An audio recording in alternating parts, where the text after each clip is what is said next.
আওয়ামী লীগ সরকারের পতনের পর থেকেই নানা টানাপোড়েনের মধ্য দিয়ে যাচ্ছে বাংলাদেশ ভারত সম্পর্ক।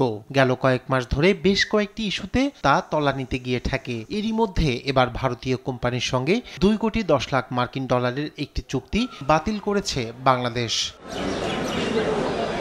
শুক্রবার এই খবর প্রকাশিত হয়েছে ভারতের একাধিক শীর্ষস্থানীয় সংবাদ মাধ্যমে। প্রতিবেদনে বলা হয়, চুক্তির আওতায় কলকাতার Garden Reach Shipbuilders and Engineers Limited নামের প্রতিরক্ষা কোম্পানির কাছ থেকে বাংলাদেশ নৌবাহিনীর জন্য একটি 800 টন ওজনের টাগবোট সংগ্রহ করার কথা ছিল।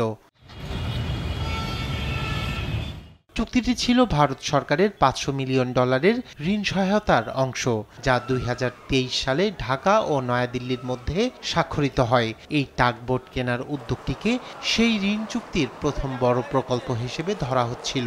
তবে হঠাৎ করে বাংলাদেশ সরকার এই ক্রয়াদেশ বাতিলের সিদ্ধান্ত নেয়। ভারতীয় সংবাদ মাধ্যমের দাবি, এই চুক্তি বাতিলের ফলে বড় ধরনের আর্থিক ক্ষতির মুখে পড়বে ভারতের কোম্পানিটি। এর আগে শনিবার ভারত তাদের স্থলবন্দর দিয়ে বাংলাদেশের তৈরি পোশাক সহ বিভিন্ন পণ্য পরিবহনে নিষেধাজ্ঞা জারি করে। এরপরই বাংলাদেশ পাল্টা প্রতিক্রিয়া হিসেবে এই চুক্তি বাতিলের সিদ্ধান্ত নেয় বলে মনে করছেন বিশ্লেষকরা। চুক্তি বাতিলের এই সিদ্ধান্তকে দুই দেশের মধ্যে বিদ্যমান রাজনৈতিক সম্পর্কের টানাপোড়েনের প্রতিফলন হিসেবে দেখছেন কূটনৈতিক বিশ্লেষকরা। ভবিষ্যতে এর প্রভাব দুই দেশের প্রতিরক্ষা সহযোগিতা ও অর্থনৈতিক লেনদেনে কতটা পড়ে, সেটাই এখন দেখার বিষয়।